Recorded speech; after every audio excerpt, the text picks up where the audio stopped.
When the dinosaurs got off the ark, they faced a very hostile climate. Things had changed. Remember, before the flood, they lived over 900 years. After the flood, only 400, and then 200, and then 100. Something changed after the flood, folks. The canopy of water that used to protect them was gone. And you're not going to make it to 100, or 200 for sure. You might make it to 100, but you won't make it to 200. Not in this world. Dinosaurs had two serious problems after the flood. Number one, the climate was a lot different. They just couldn't live long enough to get big enough to reproduce in many cases. So some species probably went extinct in the first few generations. Second problem, I think, was worse. People hunted them. Back in those days, they called them dragons. They didn't call them dinosaur because the word dinosaur wasn't made up till 1841. So for most of human history, they called them dragons. Dragons are mentioned in the Bible 35 times. And as the population began to grow after the flood, the population of dragons began to go down because nobody wants to live next door to a dragon. The same thing happened right here in Milwaukee, Wisconsin. How many grizzly bears are roaming loose in the woods in this county right here? 0, right? How many grizzly bears were roaming around Milwaukee area 500 years ago? Probably a whole bunch of them. Well, what happened? As people move in and civilize an area, the big creatures, or ferocious creatures, are driven off or killed off. Happens all the time.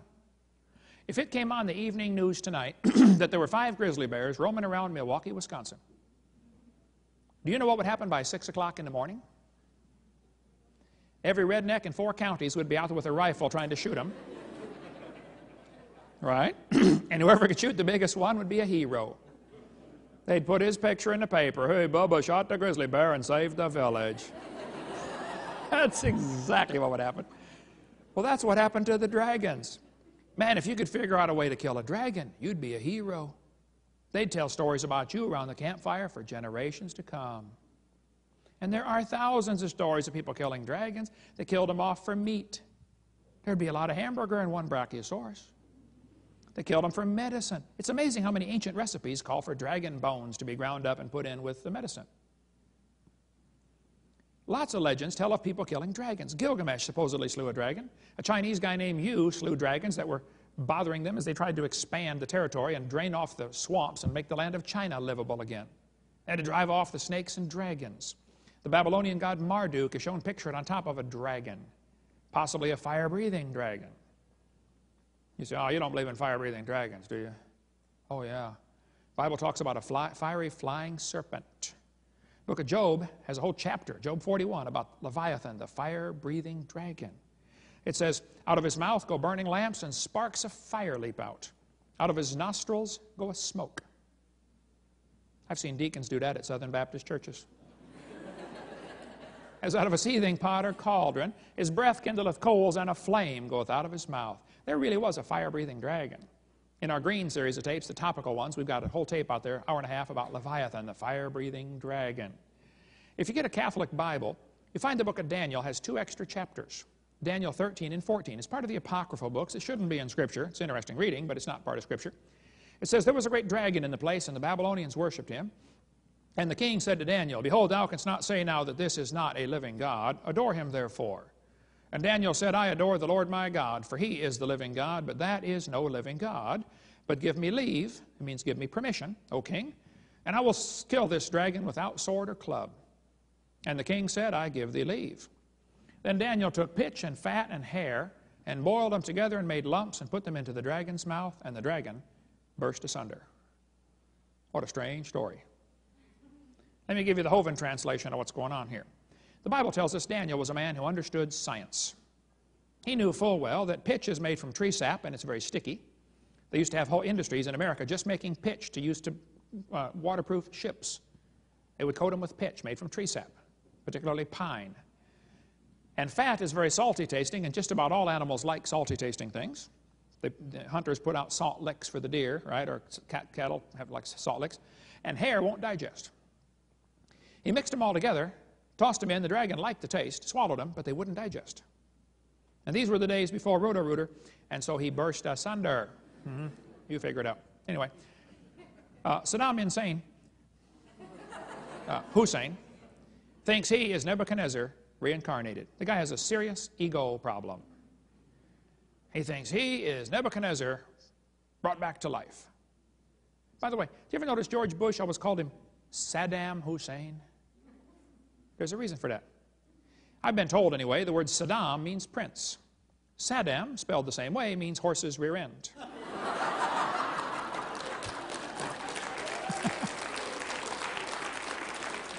But Saddam thinks he is Nebuchadnezzar reincarnated. He's got his picture in front of Nebuchadnezzar on their currency over there, their gold coins. He spent a fortune rebuilding the ancient city of Babylon.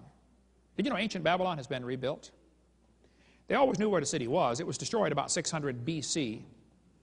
But when Babylon was, just buried in the sand, forget about it, they dug it out, and the sand had really preserved the bricks extremely well.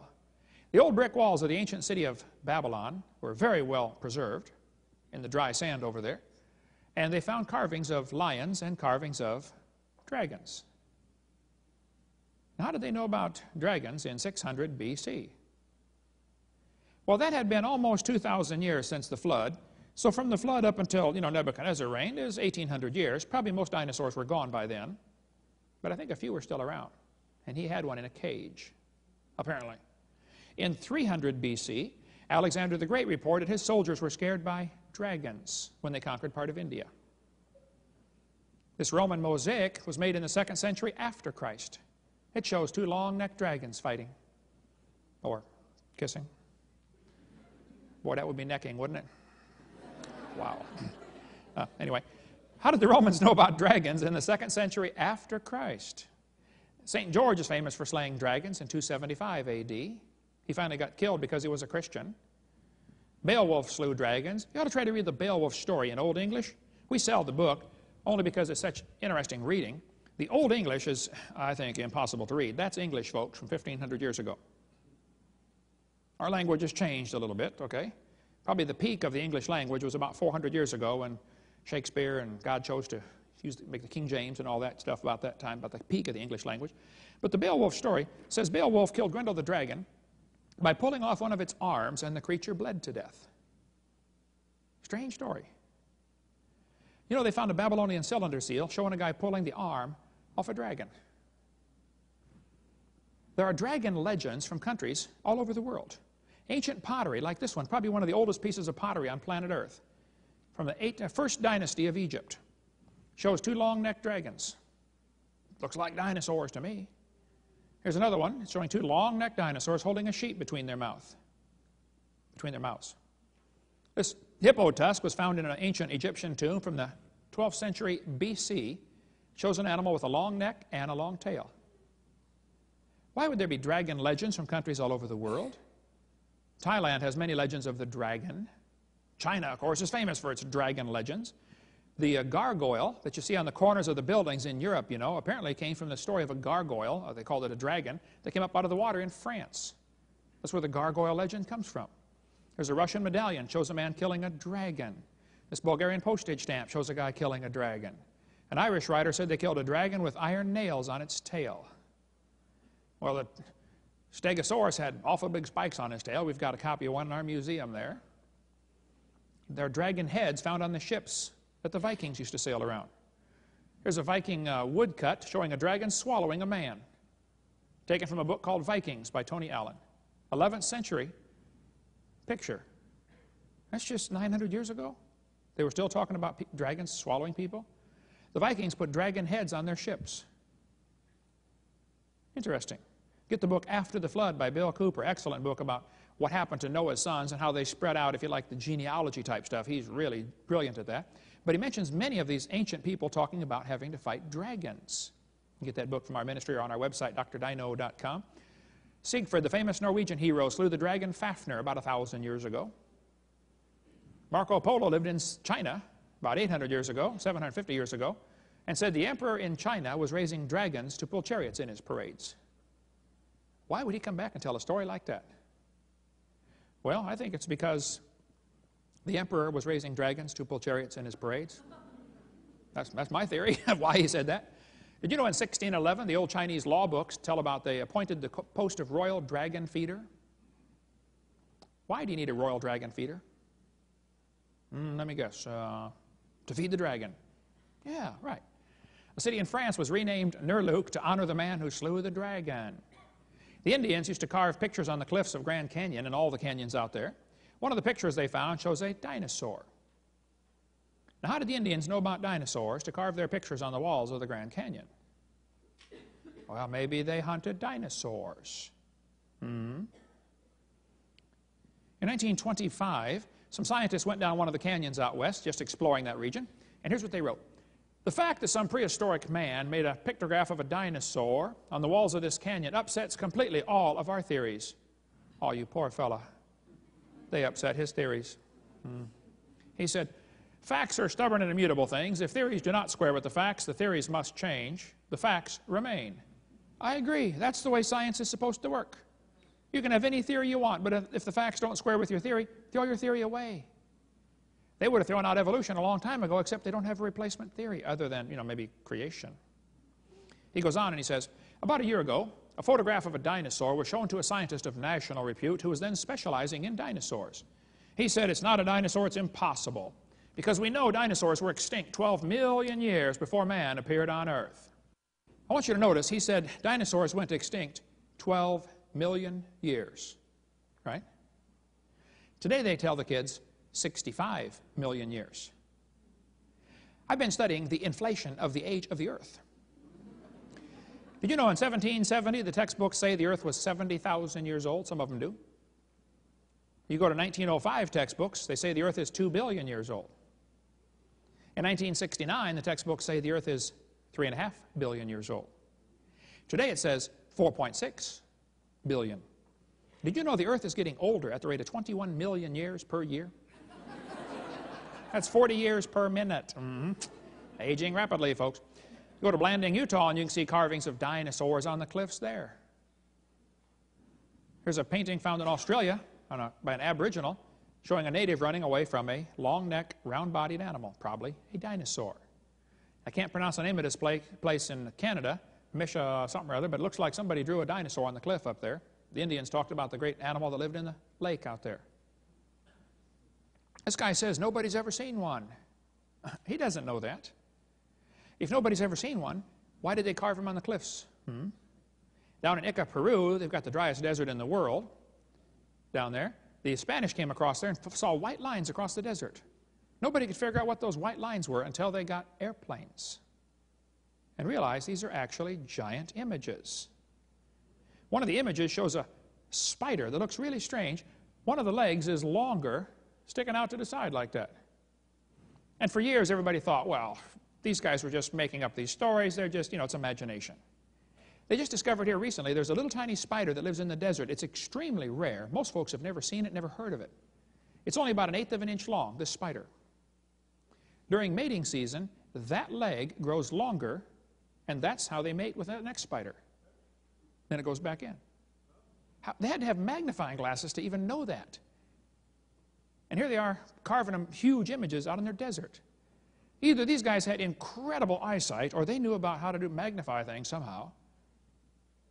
Get Dennis Swift's book on that. He's got a lot of good stuff on this images down in Nazca. But in 1571, the Spanish came across there and they found rocks with strange animals on them. They were carved in these rocks. They brought some back to the king of Spain and said, what are these? He said, I don't know. I've never seen an animal like that. Today they're called the Nazca burial stones. There are about 20 of these in America. We have 3 in our museum in Pensacola. The largest collection, I think, or second largest collection in America, 3. Some of them show brain surgery. Some of them show putting artificial limbs on people. One of them shows what appears to be a steam engine. These are from 2,000 years ago when these things were carved on there. About 500 of the stones show dinosaurs with people. Now, why would there be dinosaurs and people to carve together on these stones 2,000 years ago? Just about every known dinosaur is pictured on these things, including many unknown dinosaurs. We could spend hours talking. We'll talk more about the Ica stones on our college class 102. But this one shows, Dennis Swift has this one. He shows circles on the side of the dinosaur. Here's one from my museum. Shows a dinosaur holding a guy by the head. Here's another one I've got in our museum. Shows a dinosaur that had his head cut off. Apparently this guy has a knife in his hand. Cut the dinosaur's head off because the dinosaur killed his friend. We think that's what the story's telling. taking vengeance is what the Bible says, you know. Vengeance is fine, saith the Lord. Something like that. I forget how it goes exactly, but that's close enough. Now, why would they put dinosaurs on these stones? And why put the circles on the side? Now, that's really interesting. You know, if you found dinosaur bones, that would not give you a clue what the skin looked like. Here's these stones from 2,000 years ago showing circles on the side. You know, they found fossilized dinosaur skin about 12 years ago, and it had circle patterns on it. The fossilized dinosaur skin shows circle patterns. It looks to me like they must have seen a live one to know how to do that. This one shows a guy cutting the head off of one. Here's a guy riding a dinosaur of some kind. They found pottery in one of the graves down there. It looked like a dinosaur, clear as a bell to anybody else. It could be a dinosaur on this pottery. The mummy in the grave was wrapped up in a blanket, and it had dinosaurs embroidered into the blanket. Why would they put dinosaurs on their blankets and on their pottery and carve them on cliff walls? You go to Acapulco, Mexico, and they found 56,000 ceramic figurines of dinosaurs as they dug to put in a basement at this one house. So wait a minute, what? Somebody stored a cache of dinosaurs. Thousands and thousands of them. We could spend many days talking about this, but lots more on that on Seminar Part 2 of our series. We cover more on dinosaurs and Ica stones. This guy says nobody's ever seen one. I'm sorry, he does not know that. An Italian fella, 400 years ago, was out walking his cows, taking care of his cows, and apparently a dinosaur scared his cows, and he hit the thing on the back of the neck and broke its neck with his walking stick. They had it stuffed and mounted for a museum display. Probably a Tanistropheus. Now, by the way, do you know why so many Italians are named Tony? Years ago, they were shipping a bunch of them to America, and they stamped on their forehead, "To New York." Figured. Never mind. Okay. Many people think the Sutton artifact appears to be like a pterodactyl with its wings folded against its body. Another dinosaur. The Romans came across to America long before Columbus did. One of the Roman swords found in Arizona shows a dinosaur on it. I called the guy who's got the sword. I said, Tom, what do you think about this sword? He said, well, it has to be fake because we know man and dinosaurs did not live at the same time. Oh, do you know that or do you think that? And kids, if you ever get taught that Columbus was the first white man across the ocean, you are mistaken. They are mistaken, okay? Brendan the Navigator came over here in 500 AD. The Romans came back and forth. Apparently, King Solomon made his ships go back and forth across the ocean to America. There's lots of evidence of trade back and forth long before the Dark Ages shut all that stuff down, apparently. But during the recent age of sailing ships, after the Dark Ages was over, there were many reports during that 400-year span of sightings of sea monsters. Many, many legends of sea monsters exist. I have read so many stories. We can talk for hours on this. I won't, but I've read, I'm sure, 300 books just on the sea monster sightings from ancient ships' logbooks, stuff like that. It's incredible how many sightings of sea monsters are recorded in ancient books. Captain McKay said his crew saw a sea monster 60 feet long swim under their boat. The whaling ship Monongahela actually killed a 103-foot sea monster. They measured it. They were cutting it up. And another ship said, what are you guys doing? They said, we just killed a sea monster. Amazing story to read the whole story about the Monongahela, how the sea monster knocked the captain out of the small boat that went out there to harpoon it. Sailors had to rescue him. He was unconscious. This thing had a huge head. They cut the thing up, put the bones in the boat. The other ship bought the oil, sea serpent oil, and went back and told the story. Said, man, the Monongahela is coming in a few months, and they're going to show you guys the bones of a sea serpent. Well, the Monongahela sailed on and was never heard from again. Apparently, it sank in a storm. So I'm sure some more sailors got laughed at for claiming they saw sea monsters. One of the guys who later rescued the folks on the Titanic was Captain Ralston, Arthur Henry Ralston. In 1907, he saw off the coast of Ireland a sea monster. He sketched pictures of it. He said it was a sea serpent. Now, notice what this author of this book says. This book is called Titanic, Triumph and Tragedy.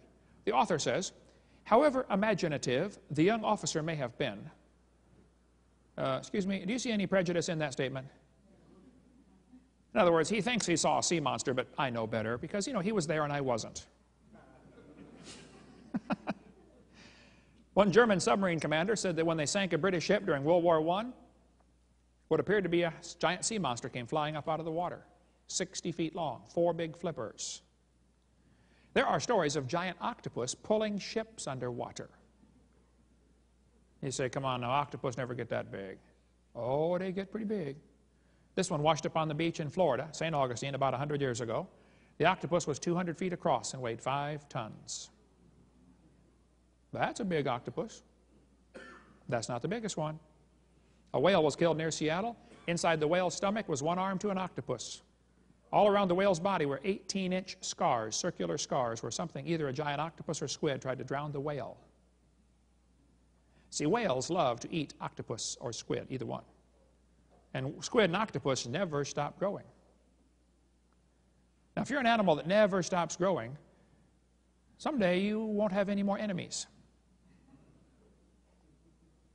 By the way, if you ever see a piece of puked up octopus floating around in the ocean, be sure to grab it. It's worth a fortune. Does anybody know what they make out of puked up octopus? Perfume. That is correct. That explains a few things, doesn't it, fellas? Hey, dear. You smell like a puked up octopus. Mm-hmm. Yeah. Yeah, and you can sleep on the couch for a month too, honey. Mm-hmm. Yeah. There are some awfully big squids out there. The Navy research vessel saw a squid wrestling with a giant whale one time in 1966. Giant squid. This one's in the Peabody Museum, a huge squid model over my head there. They said this one washed up on the beach in New Zealand. It was a baby giant squid. Full grown, it would have been 150 feet long. Some people say, now hold it, Mr. Hovind. If dinosaurs are mentioned in the Bible, and if they're mentioned all through history as living with man, are they mentioned in the Bible? I said, oh yeah, they're in there. And they said, I didn't see them in there. Well, you won't see the word dinosaur because that word was made up in 1841. King James was translated in 1611. You know, figure it out. They couldn't use that word. It didn't exist yet.